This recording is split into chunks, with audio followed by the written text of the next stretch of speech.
Tuwing Undas, muling nabubuhay ang alaala ng ating mga mahal sa buhay na yumao na. Pero kahit anong araw, mahalagang balikan ng mga kwento, paniniwala at tradisyon na bumabalot sa mga araw na ito. Paano nga ba ito nagsimula? At anong mga bagay pa ang interesting na malalaman natin tungkol dito? Yan ang ating tatalakayin dito sa isa namang video na magbibigay sa atin ng mga bagong halaman at kamalayan.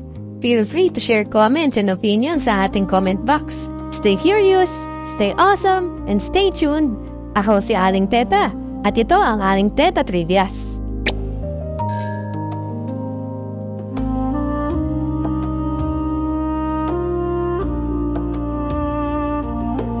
Ang All Hallowtide ay isang panahon sa Western Christian tradition na binubuo ng 3 araw: All Saints Eve or Halloween, All Saints Day, at All Souls Day.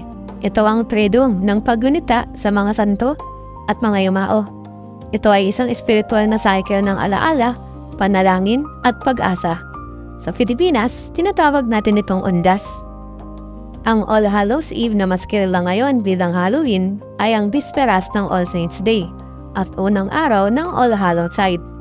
Ayon sa ilang scholar, may mga Celtic practices mula sa Samhain na isinama ng simbahan para mapadali ang conversion ng mga Celts sa Kristyanismo. Pero may ibang scholars na nagsasabing independent ang Christian observance ng Halloween mula sa Samhain. Paniniwala noon na sa Halloween, manipis ang tabing sa pagitan ng mundo ng buhay at patay. Kaya para hindi makilala ng mga kaluluwa, nagko-costume ang mga tao bilang proteksyon. Isang tradisyong nagbigay ng mukha at kulay sa Halloween. Ang salitang Halloween ay hango mismo sa Christian term na All Hallows Eve o bisperas ng All Saints Day. Sa Old English, tinawag itong Hallows Even. At sa Scots, ang even ay in, kaya kalaunan naging Halloween, short for Saints Evening. Hindi tiyak ang eksaktong simula ng All Saints Day, pero noong ika-4 na siglo, may pista na para sa mga martir tuwing May 13 sa Eastern Church. Noong 609 CE, ginawang opisyal ni Pope Boniface IV ang petsang ito nang italaga niya ang Pantheon sa Roma sa karangalan ng Birheng Maria at lahat ng martir.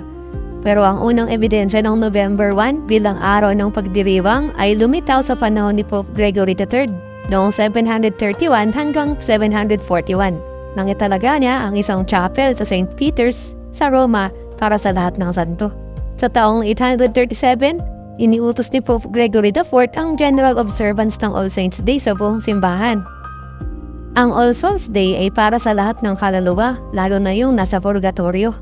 Nagsimula ito bilang araw ng panalangin para sa mga yumao na hindi paganap na malinis mula sa kasalanan.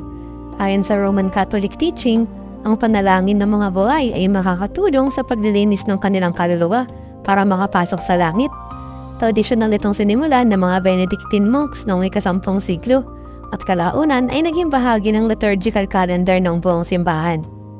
Sa Pilipinas, kahit All Saints Day ang opisyal na pista, mas naging araw ito ng paggunita sa mga yumao kaysa sa mga santo.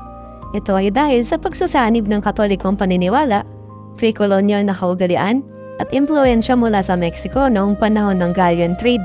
Tulad ng Dia de los Muertos, naging sentro ang pamilya, alaala at paggunita sa mga yumao.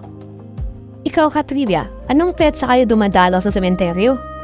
At anong mga kaugalian ang madalas niyong ginagawa bilang pag-alala sa kanila? Comment mo naman yan sa baba.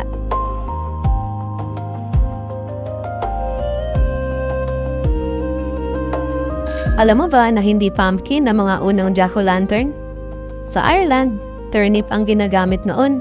May paniniwalang hinango ito sa isang Irish legend na si Stingy Jack, isang lalaki niloko ang diablo at pinarusahan na maglakad sa dilim habang may ilaw sa loob ng gulay.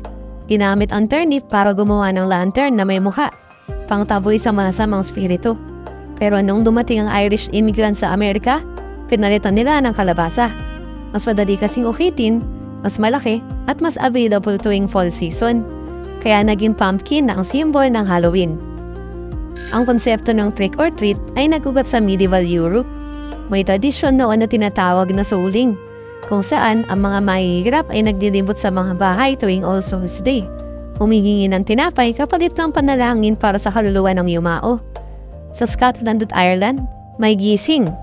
May mga bata na nagko-costume at nagpapakita ng talent kapalit ng sweets. Pagdating sa Amerika, pinagsama-sama ang mga tradisyong ito at naging modernong trick or treating. Ang pag-aalay ng pagkain sa mga puntod ng ating mga yumaong mahal sa buhay ay matagal nang nakaugalian nating mga Filipino bago pa dumating ang Kristyanismo. Ito ay isang indigenous ritual para sa mga espiritu.